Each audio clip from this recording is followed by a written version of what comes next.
Continuamos hoy con nuestra serie expositiva del libro de Éxodo bajo el lema Dios soberano, redentor y juez. Ese es el lema que hemos estado llevando ya durante varios años con este estudio expositivo del libro de Éxodo. Hoy es nuestro sermón número 134 de esta serie y el título de este sermón es Altar de oración.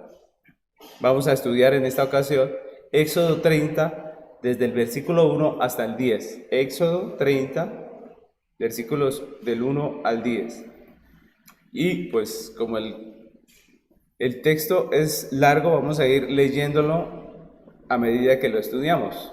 Quiero que comencemos leyendo del versículo 1 hasta el 6. Del versículo 1 hasta el 6. Dice la palabra del Señor. Harás asimismo un altar para quemar incienso. De madera de acacia lo harás.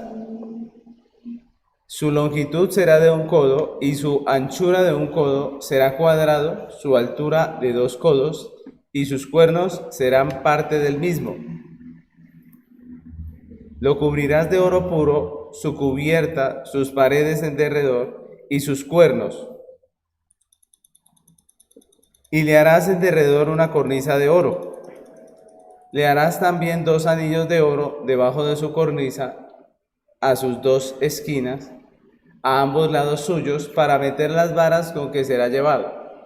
Harás las varas de madera de acacia y las cubrirás de oro, y lo pondrás delante del velo que está junto al arca del testimonio, delante del propiciatorio que está sobre el testimonio, donde me encontraré contigo. Esta es la descripción del altar. Nosotros hemos visto o hemos avanzado a través de toda esta enseñanza del Éxodo hasta llegar al monte Sinaí, donde Dios llevó a su pueblo después de haberlo libertado.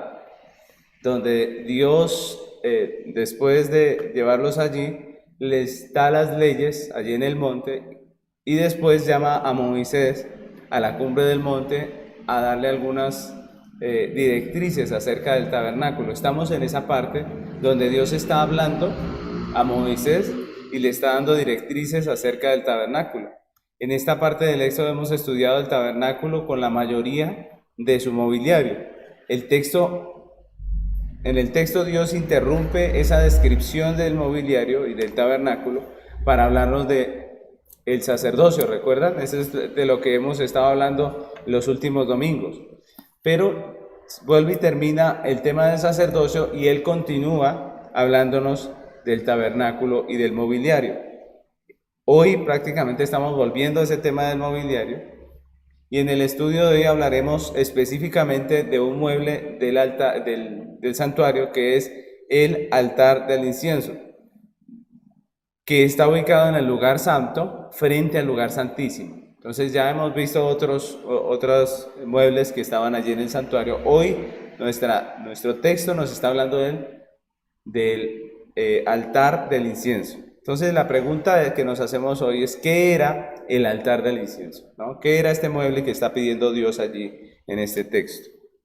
Entonces, como podemos recordar, hasta este punto Dios ya había hablado o ya había pedido, entre lo que él había hablado a Moisés, la elaboración de un altar en el tabernáculo, ¿recuerdan? Se llamaba el altar de bronce, ya lo estudiamos.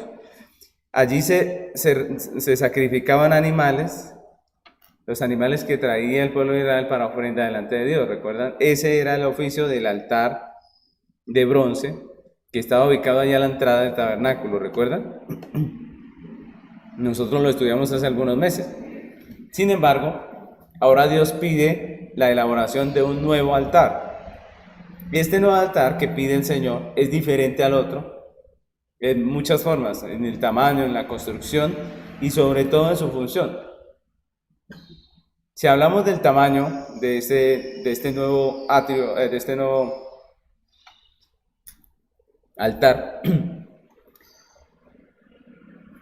este es mucho más pequeño que el anterior, ¿no? El altar del incienso es cuadrado, Dios lo pide que sea cuadrado, y sus medidas son de 45 centímetros de ancho por 45 de largo. Es pequeñito, ¿cierto? y su altura es de 90 centímetros. Fue fabricado en madera de acacia, ¿cierto? Pero esta vez no está recubierta de bronce, sino recubierto de oro puro. Y su función no tenía que ver con sacrificios de animales, sino básicamente con la quema del incienso aromático. Para eso servía este altar. No era grande porque no se necesitaba allí sacrificar a ningún animal. No era tan alto ni nada, sino era básicamente un pequeño altar, un pequeño atrio, perdón, altar, donde se quemaba el incienso. Eso era toda su función. Ahora, nosotros hemos visto que en todo el tabernáculo, toda la descripción del tabernáculo tiene como fin revelar el Evangelio. Recuerdan que ya lo hemos visto anteriormente. Dijimos que a través de los distintos elementos del tabernáculo, el Señor nos enseña verdades importantes tocantes al Evangelio. Y la pregunta es, si esto es así, si el tabernáculo nos habla del Evangelio, si cada parte nos revela verdades profundas acerca del Evangelio que hemos estado observando a través del estudio del tabernáculo, la pregunta que nos hacemos hoy con esta descripción que el Señor nos hace es, ¿qué representa el altar del incienso dentro del tabernáculo? ¿Qué representa?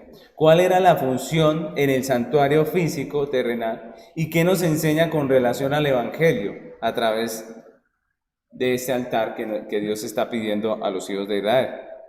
En estos versículos el Señor describe a Moisés la elaboración del altar del incienso y lo hace resaltando tres cosas que son las que yo quiero que tengamos hoy en cuenta para responder a nuestras preguntas que nos estamos haciendo acerca del significado de este altar, de la función de este altar delante del Señor.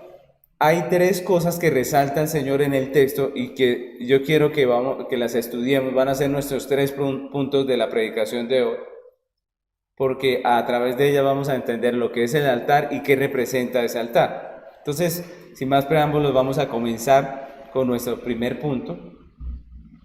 El primer punto de la enseñanza de hoy se titula propósito, que es de lo que nos habla el texto, de lo primero que nos habla el texto, del propósito, y ese propósito es honrar a Dios, ¿cierto? Por eso el primer título es propósito, honrar a Dios, porque es lo primero que resalta el texto. Dice el texto en el versículo 1, dice, harás asimismo un altar para quemar el incienso, de madera de acacia lo harás. Luego dice el 7, vamos a leer del 7 al 9, dice, y Aarón quemará incienso aromático sobre él, cada mañana cuando aliste las lámparas lo quemará, y cuando Aarón encienda las lámparas al anochecer, quemará el incienso, rito perpetuo delante de Jehová por vuestras generaciones. No ofreceréis sobre él incienso extraño, ni holocausto, ni ofrenda, ni tampoco quemaréis sobre él libación. Entonces vamos a escudriñar un poco estos versículos. Miremos que lo primero que el texto está diciendo allí, lo primero que nos dice el Señor a través de esta descripción que hace del altar es la función del altar, ¿no? ¿Cuál era la función de ese altar? A diferencia del altar de bronce, el Señor advierte que el propósito de este altar no era poner animales allí para sacrificar, sino que era quemar incienso. Es lo que dice el primer versículo. Ese es el propósito. Está diseñado para quemar incienso. Por eso su tamaño, ¿no? Por eso su forma. Su función fundamental, como dice el versículo 1, es solo una: ser el altar para quemar el incienso. Pero no cualquier incienso, sino que Dios dice allí y resalta que tenía que ser el que Dios había mandado. No podía ser un incienso extraño. Y aquí nos podemos preguntar, ¿qué es eso de quemar incienso? Quemar incienso era parte del culto requerido por Dios en el santuario. Para eso se usaba dos cosas, ¿no? el altar del incienso, que es el que está describiendo el Señor en este momento, y también los incensarios. Recordemos que los incensarios eran unas vasijas de metal en las cuales se ponía parte del carbón del altar y a las cuales también se le aplicaba incienso, y esto llenaba de aroma el recinto. Dice, por ejemplo, Levíticos 16:12, dice: después tomará un incensario lleno de las brasas de fuego del altar de delante de Jehová, y sus puños llenos de perfume aromático molido, y lo llevará detrás del velo, y pondrá el perfume sobre el fuego delante de Jehová, y la nube del perfume cubrirá el propiciatorio que está sobre el testimonio para que no muera. Mira, aquí hacen una descripción de lo que tenía que hacer el sacerdote en una de las celebraciones que efectuó allí, que era el día de la expiación. Y entonces muestran al sacerdote que él, como parte del rito, como parte de la ceremonia, tenía que quemar incienso delante del Señor. Obviamente esto era una acción que daba honra a Dios, ¿no? Entonces el incienso era un perfume. Era un perfume. Cuando se quemaba, cuando hacía contacto con el fuego, salía ese humo, ese aroma, y llenaba el recinto. Cuando el sacerdote lo quemaba en el lugar santo, frente a la cortina, el perfume penetraba la presencia de Dios en el lugar santísimo. Recordemos que el altar que estamos viendo está frente a las cortinas de la entrada al lugar santísimo, ¿cierto? Entonces, cuando se quemaba ahí, la nube entraba y llenaba el lugar santísimo. Lo mismo cuando se hacía la ceremonia del día de la expiación, el sacerdote no solamente quemaba en el altar, sino que entraba con un incensario, le echaba incienso y llenaba ese lugar con ese humo. Dice el texto que para que no muriera. Es decir, esto hacía parte de la ceremonia que Dios había mandado que se hiciese, y lo que pasaba era que cuando el sacerdote entraba envuelto en una nube prácticamente de incienso, y esto era la manera en que se adoraba y se honraba a Dios con este rito, ¿no? Con esta ceremonia. Aparte de eso, el texto nos habla de una ceremonia diaria que se hacía mañana y noche, ¿cierto? Entonces, con esta ceremonia diaria que se debía hacer mañana y noche, se honraba a Dios a través de la quema del perfume, del incienso. Esto era lo que se debía hacer en aquel altar. Un rito, una ceremonia diaria que honraba y adoraba a Dios. De eso se trataba el altar, de eso se trataba el incienso, de honrar a Dios. En este punto nos debemos preguntar, ¿qué simboliza el altar de oro con su incienso y su ceremonia? ¿Qué simbolizaba eso para nosotros? Recordemos que hemos visto que la Escritura nos muestra que hay un simbolismo no alegórico. Es decir, cuando digo no alegórico, es decir, no estamos inventando nada, ¿cierto? No le estamos dando nosotros un significado a las cosas, sino que el símbolo es claro y está revelado en las Escrituras, ¿no? Hemos, a través de todo el estudio del tabernáculo, visto cómo Dios mismo establece qué significa cada cosa, ¿no? No necesitamos inventarnos nada, no necesitamos hacer en nuestra mente ajustes inventados por nosotros mismos para decir qué significaba cada cosa, sino que el texto mismo lo dice, las Escrituras lo enseñan. Recordemos que la Biblia interpreta la Biblia. Entonces, en este punto nos preguntamos qué simboliza dentro del Evangelio este altar en el tabernáculo. ¿Qué podemos aprender de él? Y la respuesta, obviamente, como hemos visto a través de todo este tiempo que hemos estado estudiando, el tema del tabernáculo está en las Escrituras. La respuesta está en las mismas Escrituras. Apocalipsis capítulo 5, versículo 8 dice: cuando hubo tomado el libro, los 4 seres vivientes y los 24 ancianos se postraron delante del Cordero. Todos tenían arpas y copas de oro llenas de incienso, que son las oraciones de los santos, dice Apocalipsis 5:8. Entonces aquí vemos claramente Aquí en todas las escrituras vemos que el incienso quemado delante del Señor simboliza las oraciones de la iglesia que ascienden a la presencia del Señor. Ese incienso que se quemaba allá en el tabernáculo simboliza la oración, es lo que dice Apocalipsis y lo dicen otros textos, y lo que muestra es que la adoración, la oración de la iglesia delante de la presencia del Señor entra y llena también el trono del Señor. Dice en el Salmo 141.1, miren, ese es el salmista y está comparando la oración suya precisamente con esa quema de incienso que se hacía por la tarde. Dice el Salmo 141.1, Jehová, a ti he clamado, apresúrate a mí, escucha mi voz cuando te invocare. Suba mi oración delante de ti como el incienso, el don de mis manos como la ofrenda de la tarde. Allí están hablando específicamente, el salmista está hablando de esta ceremonia, de este rito que se hacía en el tabernáculo. La oración nuestra es como el perfume, lo dice el salmista, lo dice Apocalipsis, ¿cierto? Entonces, el altar del incienso simboliza el altar de oración de la iglesia que ha sido redimida por el Señor. Este altar simboliza la vida de oración de la iglesia, mis hermanos. Al igual que el altar del incienso, las oraciones de los santos tienen un propósito. ¿Cuál es ese propósito? ¿Cierto? Algunos dirán pedirle a Dios o cualquier otra cosa. Pero ¿qué nos está enseñando este texto? Que el propósito del perfume era honrar a Dios. El propósito de la oración, ¿cuál será? El mismo, honrar a Dios. Muchos creen equivocadamente que la oración es solamente un medio para pedir cosas, ¿no? Y hay personas que para ellas orar es sinónimo de pedir, punto, ¿cierto?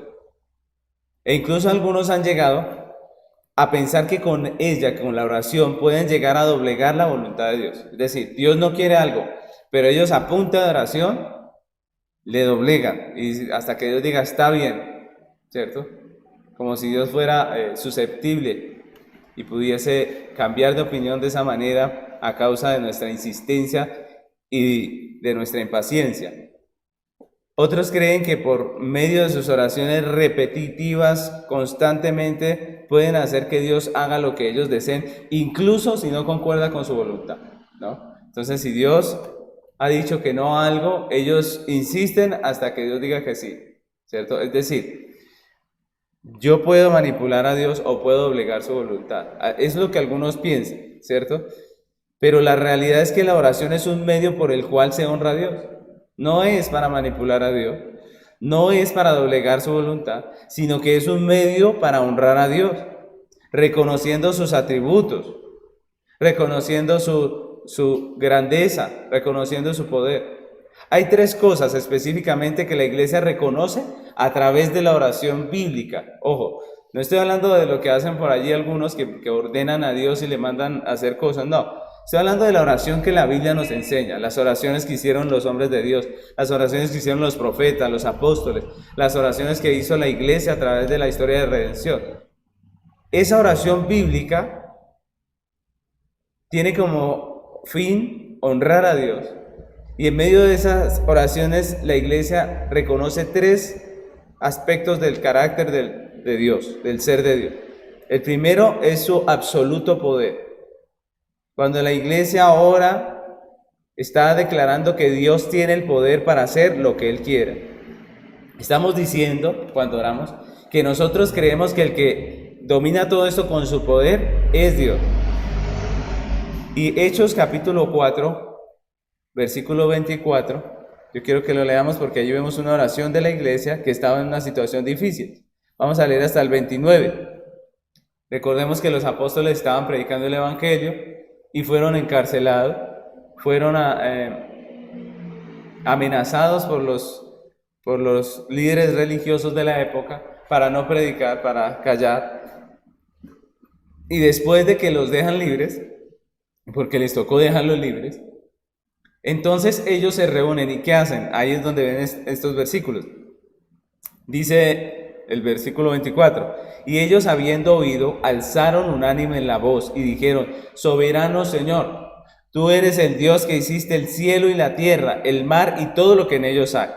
que por boca de David tu siervo dijiste, ¿por qué se amotinan las gentes y los pueblos piensan cosas vanas? Se reunieron los reyes de la tierra y los príncipes se juntaron en uno contra el Señor y contra su Cristo, porque verdaderamente se unieron en esta ciudad contra tu santo Hijo Jesús, a quien ungiste, Herodes y Poncio Pilato, con los gentiles y el pueblo de Israel, para hacer cuanto tu mano y tu consejo habían antes determinado que sucediera. Y ahora, Señor, mira sus amenazas, mira cómo ora la iglesia, mira sus amenazas, y concede a tus siervos que con denuedo hablen tu palabra. ¿Qué estaban pidiendo ellos? Que Dios actuara, que Dios pusiera orden allí, ¿cierto? Que ellos pudieran predicar con denuedo la palabra. Las autoridades civiles y religiosas los perseguían, pero ellos levantaban su voz en oración, reconociendo que el poder de Dios estaba por encima de esas autoridades, reconociendo que Dios podía cambiar las circunstancias, aunque la persecución fuera de las mismas autoridades civiles y religiosas. Mis hermanos, cuando oramos a Dios, estamos diciéndole que Él tiene el poder, estamos reconociendo que Él tiene el poder para hacer lo que nosotros no podemos. La oración que nos enseñó el Salvador, la oración que llaman del Padre Nuestro, termina diciendo, y no nos metas en tentación, mas líbranos del mal, porque tuyo es el reino y el poder y la gloria por todos los siglos. Amén. Miren ese texto tan hermoso de la oración que nos enseñó el Señor. Él termina diciendo, nosotros oramos así, nosotros te pedimos esto, nosotros clamamos a ti, porque sabemos que tuyo es el reino, tuyo es el poder y tuya la gloria. Cuando la iglesia ora, está reconociendo el poder de Dios, está honrándole, reconociendo su poder. Cuando la iglesia ora, lo segundo es que la iglesia reconoce a través de la oración bíblica la soberanía absoluta de Dios. Entonces, lo primero es el poder, pero lo segundo es la soberanía de Dios, para decidir como Él prefiera, ¿cierto? Para decidir como Él prefiera. Entonces, esto es muy importante, porque nosotros oramos, pero el que decide es ¿quién? Dios. Porque algunos creen que pueden manipular a Dios a través de la oración, pero nuestro Dios, al Dios que le estamos orando es al soberano. Cuando hablamos del soberano estamos hablando del rey, de la autoridad, del que dirige. Así que cuando presentamos nuestra oración, la estamos presentando delante del soberano. No lo podemos manipular. No podemos doblegarle como algunos han pensado y han dicho, y incluso han cogido algunos textos para respaldar su tesis, pero eso es contrario a lo que dice la Biblia. El Señor es el soberano. La oración no es para hacer que Dios haga lo que queremos, es para presentar a Dios nuestro deseo y necesidad y descansar en su sabia y soberana voluntad. Nosotros descansamos en Él, que Él es el Rey, el Señor, el dueño, el soberano, y Él va a decidir como Él quiere. Dice el apóstol Pablo en 2 Corintios 12, del 8 al 9. Recordemos que aquí están hablando de una situación que estaba viviendo el apóstol Pablo. Dice 2 Corintios 12, 8. Respecto a lo cual 3 veces he rogado al Señor que lo quite de mí, y me ha dicho, bástate mi gracia, porque mi poder se perfecciona en la debilidad. Por tanto, de buena gana me gloriaré más bien en mis debilidades, para que repose sobre mí el poder de Cristo. Entonces, miren ese texto, porque allí Pablo dice la Biblia que él tenía un aguijón en la carne, así le llama el apóstol Pablo. Algunos han dicho que el aguijón en la carne de Pablo era la persecución de sus enemigos. Otros han dicho que era una enfermedad que él tenía en los ojos, porque él manifiesta haber estado enfermo de los ojos. Pero sea lo que haya sido, era algo muy incómodo, sea la persecución, sea la enfermedad, o sea cualquier otra cosa. Realmente esto era muy difícil para su vida, muy difícil de llevar. Sí, y dice la Biblia que él ora a Dios, le dice, Señor, quítame esto, ¿cierto? Y Dios le dice, bástate mi gracia. La pregunta es, ¿le quitó esto? No. Dios le dijo, bástate mi gracia.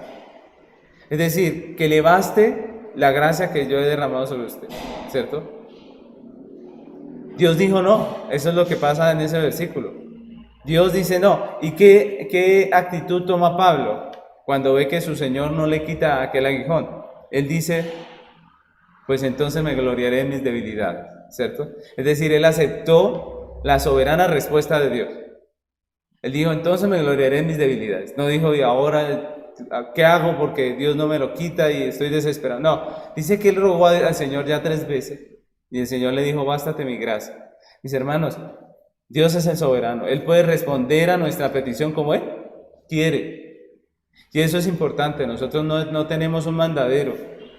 Cuando hablamos de la oración, nosotros no debemos ver a Dios como un mandadero, ¿cierto? Al que simplemente oramos le decimos, venga, hágame esto, hágame aquello, como si Él estuviera a nuestro servicio. No, nosotros venimos ante el soberano, nos postramos y expresamos nuestra voluntad sabiendo que Él va a responder como Él quiere. Lo tercero que la iglesia reconoce a través de la oración bíblica es la sabiduría absoluta de Dios para responder como Él desea. La sabiduría, mis hermanos. Y eso es importante. Estamos hablando de que la oración como el incienso, lo que está hecho es para honrar a Dios, no para nosotros los hombres, sino para honrar a Dios. Y decimos que a través de ella honramos a Dios reconociendo su poder, su soberanía, pero ahora vemos que también su sabiduría. ¿Por qué su sabiduría? Porque nosotros cuando descansamos en Dios, cuando oramos a Dios y descansamos en Él, estamos reconociendo que Él va a contestar de la manera más sabia, ¿cierto? Miren lo que hizo Pablo cuando Dios le contestó. Él dijo, pues entonces me glorío en mis debilidades. Es decir, él reconoció y aceptó la respuesta de Dios. Y reconoció que su respuesta era más sabia que nuestra intención. Muchas veces nosotros oramos con una intención que no es sabia, con un deseo que no es sabio. Y Dios dice que no. Gracias a Dios porque muchas veces nos ha dicho que no. Entonces la iglesia reconoce a través de la oración bíblica la sabiduría absoluta de Dios. Lucas capítulo 22, versículo 41 dice, y él se apartó de ellos a distancia como de un tiro de piedra y puesto de rodillas oró, dice el 42, oró diciendo, Padre, si quieres, pasa de mí esta copa, pero no se haga mi voluntad sino la tuya. Recordemos que este es el mismo Señor Jesucristo y está orando diciendo, Señor, pero no se haga como yo quiero sino como tú, no se haga mi voluntad sino la tuya. Y nosotros debemos aprender a orar como el Salvador, descansando en la sabia voluntad de Dios. Deberíamos aprender a orar así, Señor Dios mío, mira, yo quiero esto, pero que no se haga como yo quiero, ¿cierto? Pero ¿cómo oramos muchas veces nosotros? Señor, haz esto, por favor, y si no, mejor dicho, ¿cierto? Nosotros oramos con un deseo, por un deseo egoísta, que muchas veces nos va a hacer mal. Dios no nos contesta y ¿cómo nos ponemos? Nos doblegamos ante su voluntad y decimos, Señor, gracias, porque por algo será, ¿sí? No, generalmente estamos volviendo y repitiendo, y Señor, ¿y por qué no? Y que mira, tanto rogarte, ¿cierto? Generalmente nosotros no aceptamos la sabia voluntad de Dios. Debemos descansar en la sabiduría de Dios. Reconocer que Él es sabio y que lo que Él está haciendo es lo correcto. Cada vez que los creyentes nos acercamos a Dios para orar, estamos como el sacerdote en el lugar santo. Estamos ejerciendo nuestro servicio sacerdotal, adorando a nuestro Dios. Le estamos honrando y adorando. Estamos reconociendo su soberanía.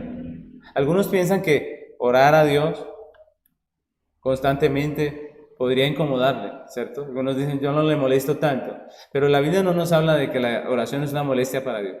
La oración para Dios es honra. Y por eso cada vez que nosotros oremos, lo que estamos haciendo no es molestándolo, estamos honrándole, estamos reconociendo su poder, reconociendo nuestra dependencia de Él, reconociendo que Él es el Señor y Él es el dueño, reconociendo que somos apenas siervos.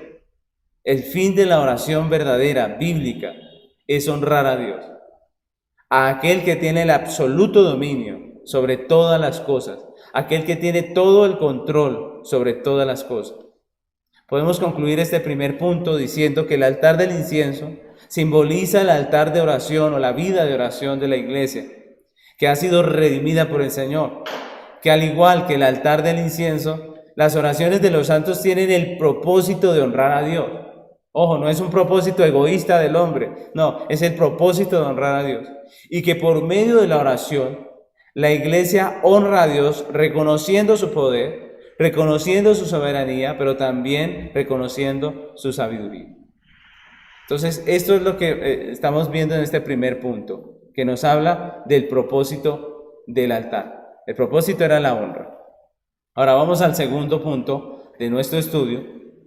Segundo punto se titula el lugar cerca de Dios. El lugar cerca de Dios. Entonces vimos en la primera el propósito, que es honrar a Dios. Lo segundo que nos revela el texto que estamos estudiando es el lugar donde era puesto el altar. Este altar del incienso que era cerca de Dios. Por eso se titula así, el lugar cerca de Dios. El versículo 6 dice así: y lo pondrás delante del velo que está junto al arca del testimonio, delante del propiciatorio que está sobre el testimonio, donde me encontraré contigo. Entonces, otra cosa que resalta el Señor en este texto que estamos estudiando es la ubicación del altar del incienso en el tabernáculo. Dios especifica dónde debía ser colocado. Como ya vimos, el altar se encontraba en el lugar santo, ¿cierto? Recordemos que era en el lugar santo, sin embargo era frente a la cortina del lugar santísimo, para que cuando se quemara el incienso, entrara dentro del santuario del lugar santísimo y llenara de perfume la presencia del Señor. Entonces recordemos que al otro lado de la cortina, porque a este lado en el lugar santo estaba el altar del incienso, al otro lado de la cortina estaba el arca con el propiciatorio. Por eso el texto dice así.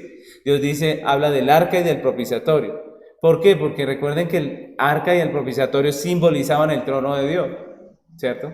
Allí estaba prácticamente una alusión al trono de Dios con los querubines, y recordemos que ese lugar era donde Dios se hacía presente con una nube entre las alas de los querubines. El lugar donde Dios hablaba con Moisés era ese, sobre el propiciatorio. El altar tenía un lugar importante dentro del santuario del Señor. Un lugar importante delante de la presencia de Dios. Este mueble, uno de los más pequeños del santuario, porque si recordamos las medidas de los otros eran más amplios, mucho más grandes, pero este que es uno de los más pequeños, tenía un lugar preeminente delante del arca. Un lugar importante allí delante del arca. Esa pequeña ceremonia diaria que se hacía en la mañana y en la tarde ocupaba un lugar importante dentro del culto en el santuario.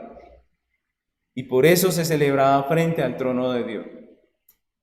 Si ya hemos visto que el altar del incienso simboliza la vida de oración de los santos, la pregunta es, ¿qué nos dice la ubicación del altar respecto a esta realidad, a la oración?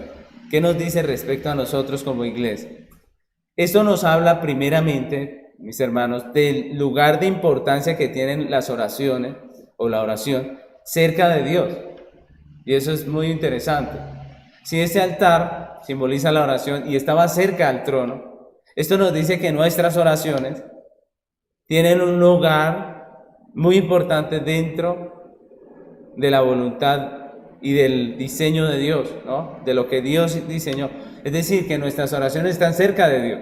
Es lo que quiere decir ese texto. Lo que nos muestra esto es que nuestras oraciones están cerca del trono de Dios.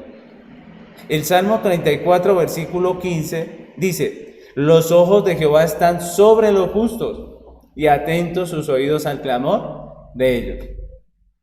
Miren ese texto, dice que los ojos de Jehová están sobre nosotros los justos. Y recordemos que esa justicia es la de Cristo, ¿no? No está diciendo, no está hablando de nuestra propia justicia, porque ninguno podríamos calificar. Pero está hablando de los redimidos, de la iglesia. Dice, y atento sus oídos al clamor de él.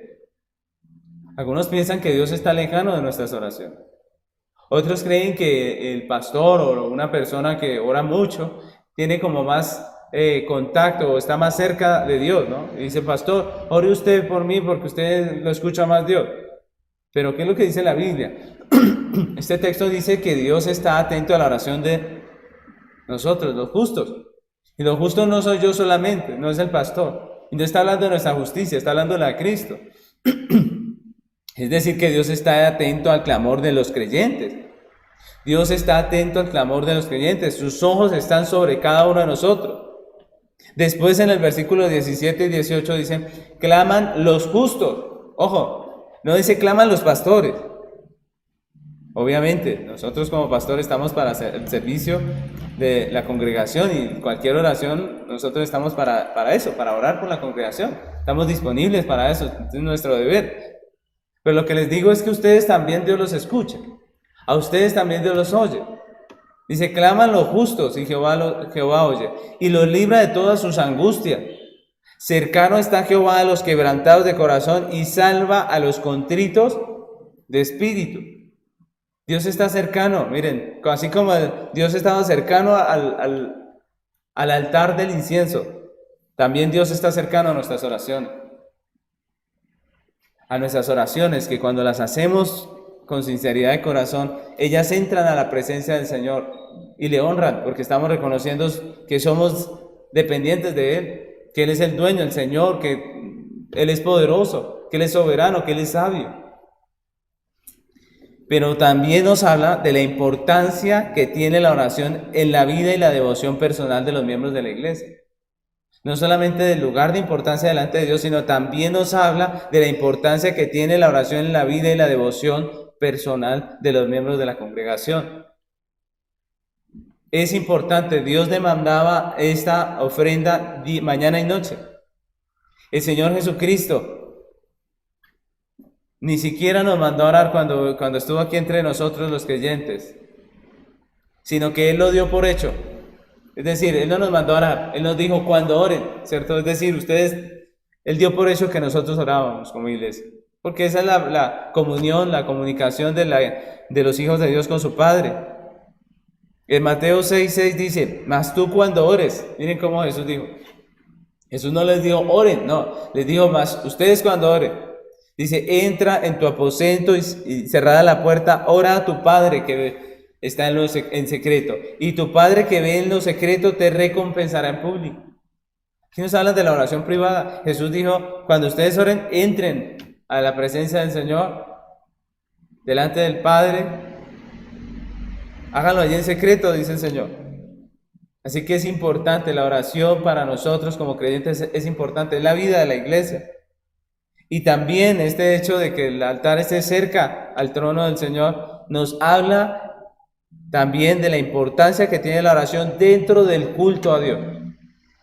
Es importante porque está delante de Dios y es importante es importante para nosotros como iglesia personalmente, pero también es importante para la congregación dentro del culto a Dios.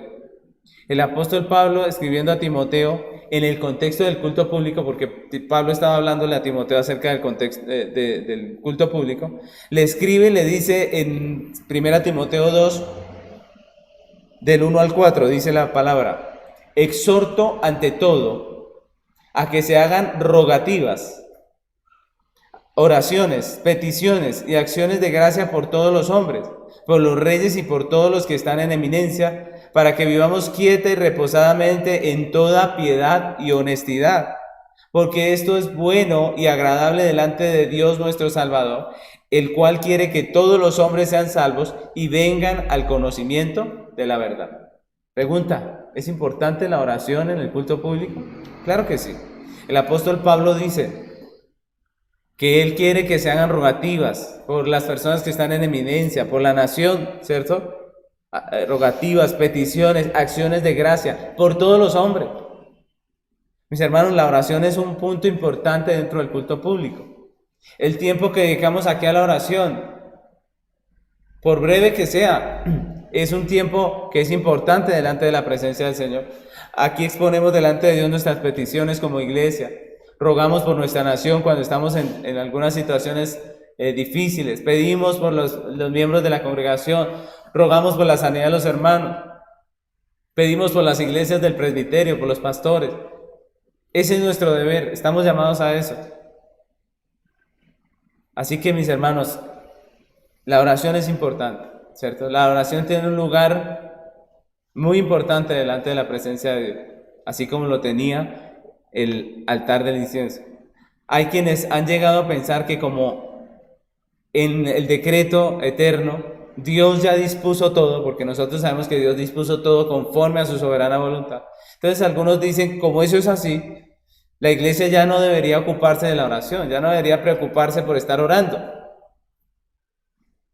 Dicen, ¿para qué? Si ya Dios todo lo dispuso desde la eternidad. Otros piensan que si no es posible torcer la voluntad de Dios, como hemos dicho, no es posible torcerla por medio de la oración, pues prácticamente piensan que la oración no tiene sentido.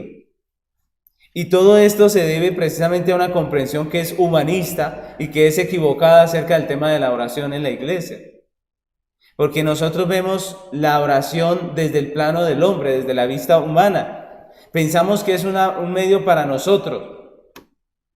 Pero resulta que aquí estamos viendo que así como el altar del incienso tenía un propósito divino, la oración también lo tiene. La mayoría de los que se hacen llamar cristianos ven la oración como un medio para beneficio del hombre. Y no como lo que es, un medio para glorificar, un instrumento para glorificar a Dios. Un instrumento para honrar a Dios. La verdad es que como creyentes oramos no para cambiar el decreto de Dios. Oramos no para que Él haga nuestra voluntad, no para torcer su voluntad conforme a la nuestra. Oramos para reconocer su poder, su soberanía, su sabiduría, como acabamos de ver.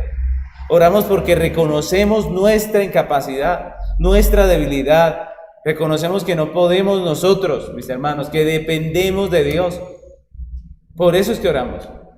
Oramos porque dependemos de Él. Oramos porque es Él, el dueño, el Señor, el que tiene el dominio. Oramos porque es el medio por el cual nos comunicamos con nuestro Padre. Por eso es que oramos. Oramos porque es la manera en que ponemos delante de Dios nuestro corazón, nuestros deseos, nuestros anhelos, nuestras preocupaciones. Y descansamos en Él, en su absoluta voluntad, en su soberana voluntad. Oramos porque Dios nos ha mandado orar en todo tiempo. Él lo ha mandado. Algunos piensan que oramos es para torcer la voluntad de Dios. No, oramos porque Él nos lo mandó. Oramos porque dependemos de Él. Oramos porque decimos, Señor, como dijo Pedro. Pedro dijo, ¿a quién iremos? Nosotros debemos pensar de esa manera. Nosotros, ¿a quién iremos? Si Él es el Señor, si Él es el que tiene las palabras de vida. Primera a Tesalonicenses capítulo 5, versículo 17, dice, orad sin cesar. Miren, un versículo pequeño, pero es lo que Dios nos manda. Oremos sin cesar. Nosotros oramos por eso. Ahora, alguno podría decir, sí, pastor, oramos por eso, pero entonces la pregunta, ¿hay beneficio para el hombre de la oración? Si es para honra de Dios, la pregunta es, ¿hay beneficio para el hombre de la oración? Claro que sí. La respuesta es que sí, sí hay beneficio. La oración es como el incienso en el tabernáculo. Recordemos que el incienso, el propósito del incienso en el tabernáculo, ¿cuál era? ¿Era el hombre? No, el propósito era honrar a Dios. Sin embargo, el sacerdote podía disfrutar la fragancia. Así es la oración. El propósito de la oración es Dios. El propósito de la oración es la gloria de Dios, la honra de Dios. Y nosotros podemos disfrutar el beneficio de la respuesta, de como dijo el Señor en Mateo 6, de la recompensa del Señor. La oración, en la oración, el hombre disfruta el beneficio también. Pero esa no es la razón de la oración. La razón de ser de la oración no es el beneficio del hombre, sino la honra de Dios. Pero nosotros disfrutamos el beneficio. A través de la oración descansamos en el Señor, ¿o no? ¿Cierto? Cuando estamos preocupados, estamos cargados por alguna situación, oramos y ¿cómo quedamos? Descansamos en el Señor. La oración tiene beneficio para el hombre, claro que sí. A través de ella descansamos en el Señor. Nos deleitamos en su voluntad. Le adoramos y le reconocemos como Señor y soberano. El Salmo 5, versículo 3 dice, oh Jehová, de mañana oirás mi voz. De mañana me presentaré delante de ti y esperaré. Miren el salmista. Él decía, yo me presentaré de mañana y podré estar tranquilo, podré descansar, esperar en ti. El que no ora no tiene esperanza. Las realidades de la vida muchas veces son difíciles. Y a veces nos llenan de estrés, de angustia, de preocupación. Y solo en la presencia de Dios hay paz para el corazón afligido. Solamente cuando venimos al Señor, yo no sé ustedes cómo hacen, pero en mi vida personal como creyente, A mí me sostiene la oración. Cuando voy al Señor y digo, Señor, mira, esto está pasando, ayúdame, ¿cierto? Cuando tenemos situaciones que son realmente apremiantes, que no podemos hacer nada, nosotros tenemos una esperanza, es Dios. ¿Cuántas veces hemos clamado a Él y nuestro corazón ha descansado? Nuestra angustia se ha ido y podemos dormir tranquilos. Primera de Pedro capítulo 5 versículo 6 dice, humillaos pues bajo la poderosa mano de Dios para que Él os exalte cuando fuere tiempo. Dice el 7, echando toda vuestra ansiedad sobre Él, porque Él tiene cuidado de vosotros. Echemos nuestra ansiedad sobre Él a través de la oración, porque Él tiene cuidado de nosotros. Filipenses capítulo 4 versículos 6 y 7 dice, por nada estéis afanosos, sino sean conocidas vuestras peticiones delante de Dios en toda oración y ruego con acción de gracia. Y la paz de Dios, que sobrepasa todo entendimiento, guardará vuestros corazones y vuestros pensamientos en Cristo Jesús. Sin altar del incienso en el tabernáculo no habría fuego ni fragancia dentro del lugar santo. Sin oración, la vida cristiana carece de fuego y de fragancia.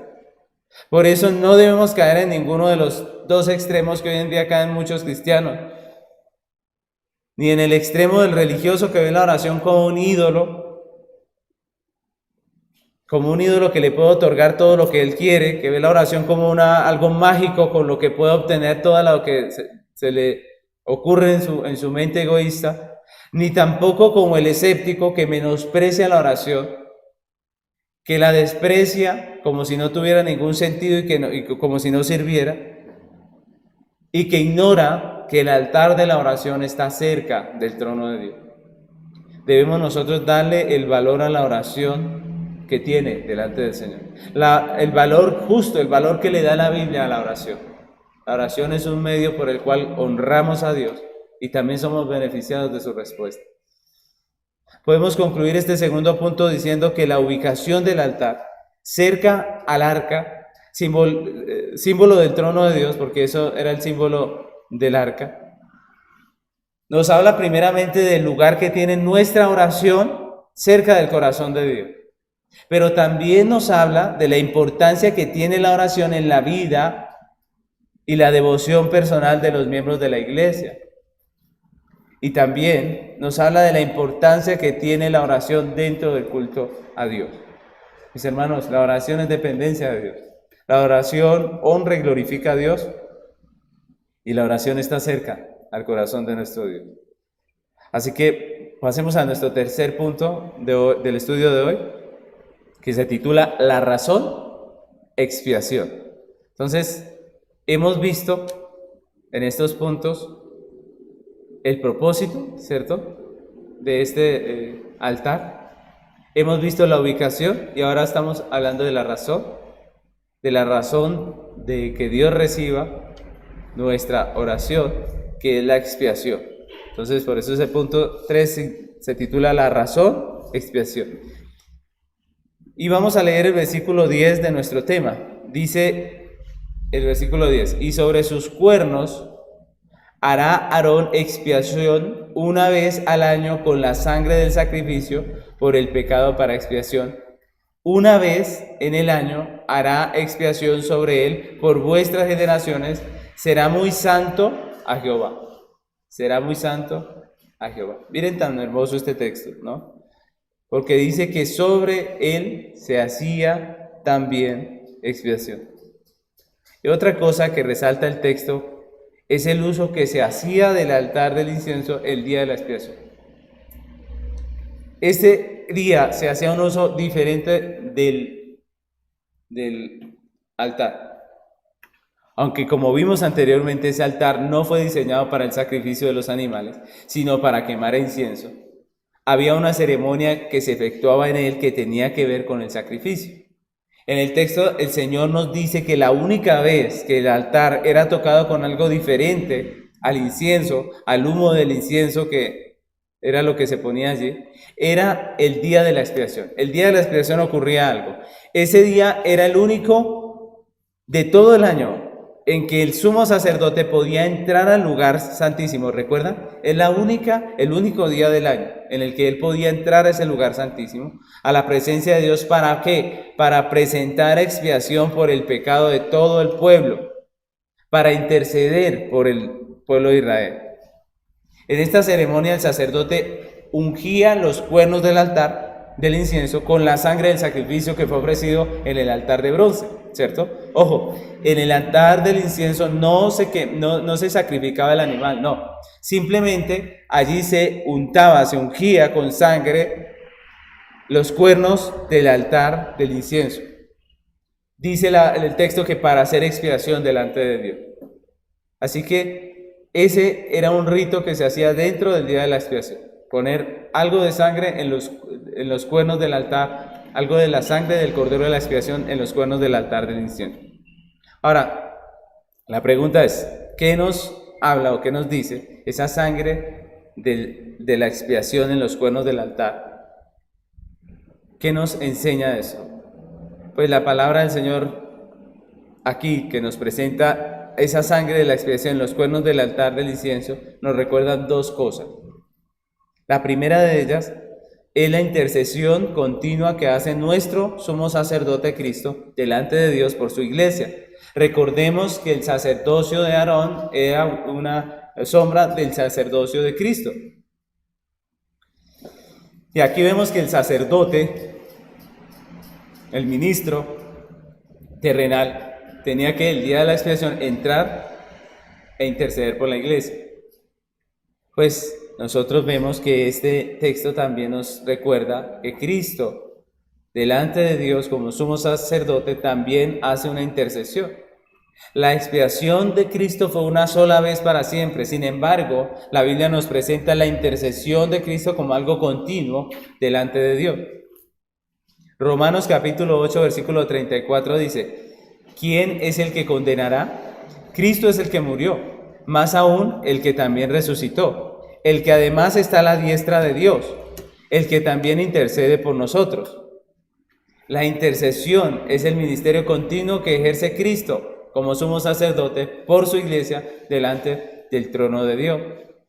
Y lo corrobora Hebreos capítulo 7, versículo 22, que dice: por tanto Jesús es hecho fiador de un mejor pacto. Quiero que lo leamos hasta el 25. Dice: y los otros sacerdotes llegaron a ser muchos, debido a que por la muerte no podían continuar. Mas este, por cuanto permanece para siempre, tiene un sacerdocio inmutable, por lo cual puede también salvar perpetuamente a los que por él se acercan a Dios, viviendo siempre para interceder por ellos. Entonces hay una intercesión de Cristo por su iglesia, obviamente, primeramente con su sangre, con la obra que él efectuó delante de Dios por nosotros, que nos asegura salvación. Hay una intercesión de Cristo por su iglesia, y este altar del incienso nos recuerda, esa sangre en el altar nos recuerda a nuestro sacerdote, nuestro sumo sacerdote, que entró a la presencia de Dios con la sangre de su propio sacrificio y que ahora intercede por nosotros como iglesia. Y la segunda cosa que nos recuerda esa sangre en los cuernos del altar es la razón por la cual nuestras oraciones son recibidas y aceptadas delante de la presencia de Dios.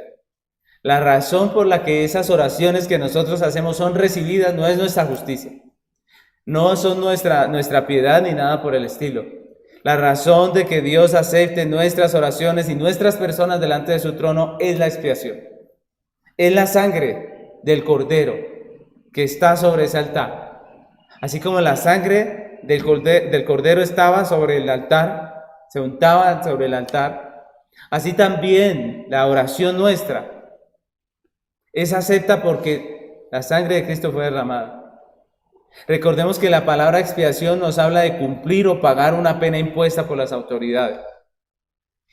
El hombre es pecador y la paga del pecado es muerte. Había un pago que teníamos nosotros que dar y era nuestra vida, era morir por causa de nuestro pecado. El hombre es enemigo de Dios y delante de la presencia de Dios, ¿cómo serán las oraciones de un enemigo? Pues son abominación. Entonces, ¿por qué Dios recibe nuestra oración? Porque el día de la expiación, el sustituto pagaba con su vida la deuda del pecador. Y es por ese acto donde la justicia de Dios es satisfecha que el pecador era acepto delante de Dios. Esa sangre untada allí en los cuernos del altar estaba diciendo, ya se efectuó el pago. Ya se efectuó el pago. El pecador ahora es acepto por justicia. ¿Cuál justicia? ¿La nuestra? No, la de Cristo. Nosotros y nuestras oraciones somos recibidos delante de Dios únicamente por el sacrificio expiatorio de Cristo. La oración de la iglesia es aceptada delante de Dios únicamente por medio de Cristo y su obra redentora. Por eso la Biblia nos habla de orar en el nombre de Jesús. Eso no es un rito, nada más. Orar en el nombre de Jesús es reconocer que es por medio de Él que nosotros somos aceptos. Juan capítulo 14, versículo 13 dice, y todo lo que pidieres al Padre en mi nombre lo haré, para que el Padre sea glorificado en el Hijo. Orar en el nombre de Jesús no es una fórmula mágica, porque algunos lo piensan que es así, que si digo en el nombre de Jesús todo se me cumple. No. Orar en el nombre de Jesús es reconocer que delante de Dios no merecemos nada y que la única manera de acercarnos a Él es por medio de la expiación. La única forma de acercarnos a Él en oración es por medio de la oración, de la expiación ofrecida por su Hijo. El gran sumo sacerdote ha puesto la sangre. El precio ha sido pagado y por eso nosotros tenemos acceso al lugar santísimo. Podemos concluir este último punto diciendo que la sangre de la expiación en los cuernos del altar del incienso nos recuerdan dos cosas. La primera es la intercesión continua que hace nuestro sumo sacerdote Cristo delante de Dios por su iglesia.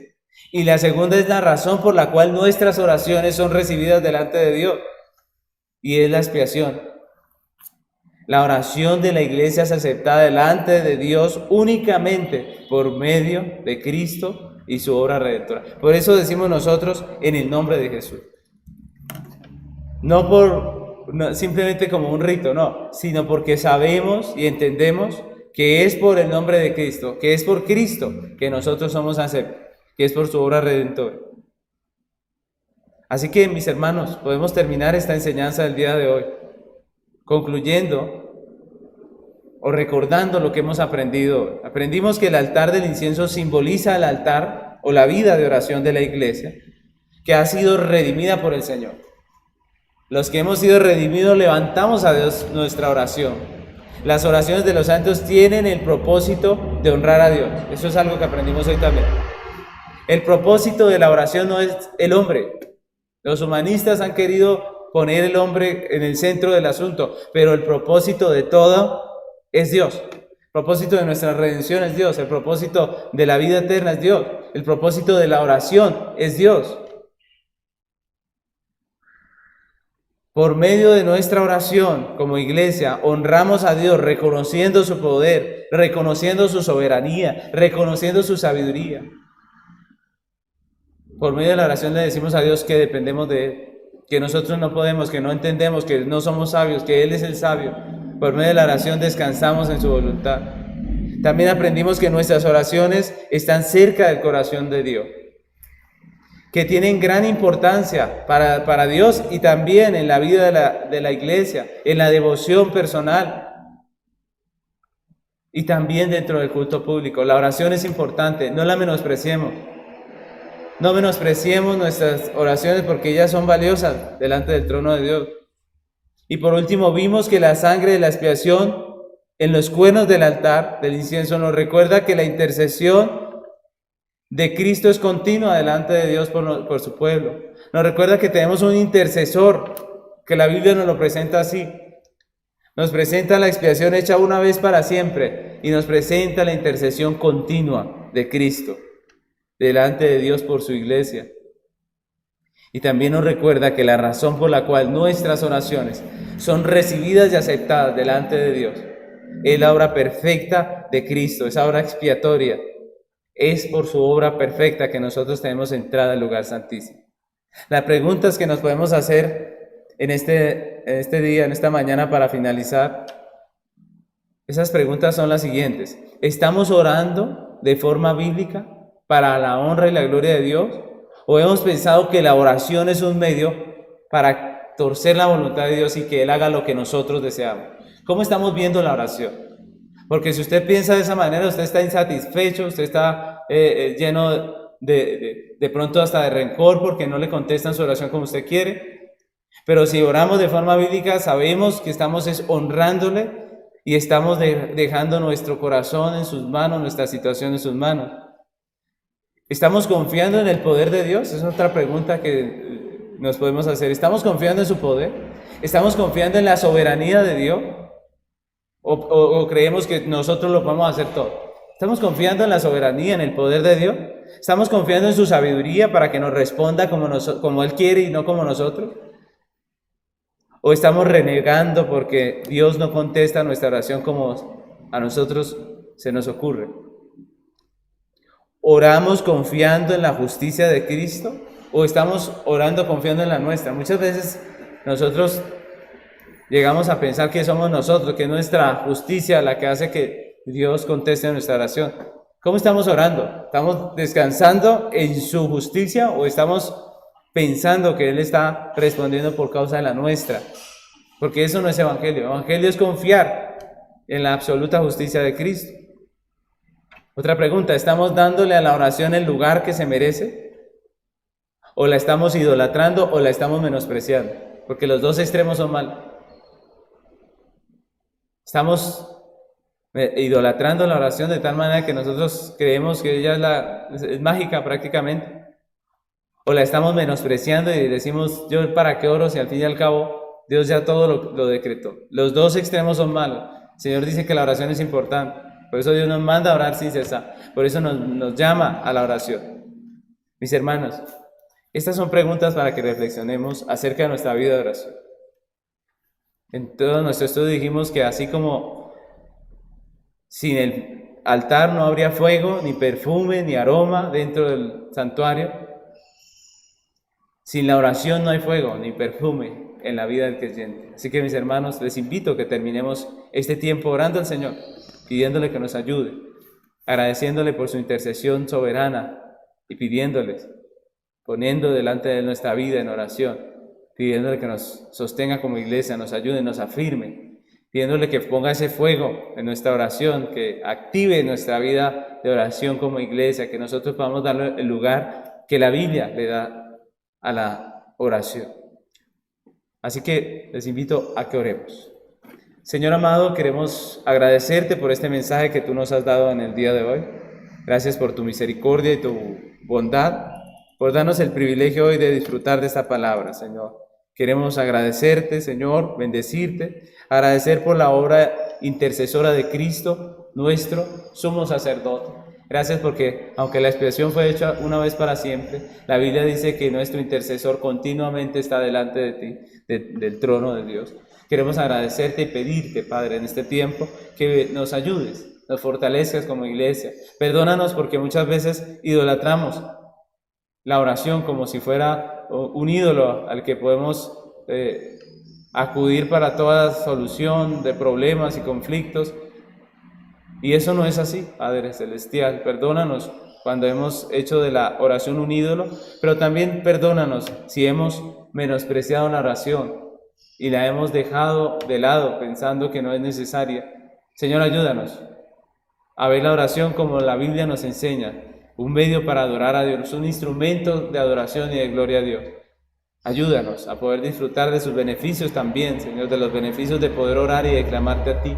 Ayúdanos, Señor, a ver la oración de la manera bíblica, Señor, de la manera en que tú nos enseñas en las Escrituras. Muchas gracias te damos hoy porque cada vez que clamamos a ti, tú nos oyes. Gracias porque nuestras oraciones están cerca a tu corazón.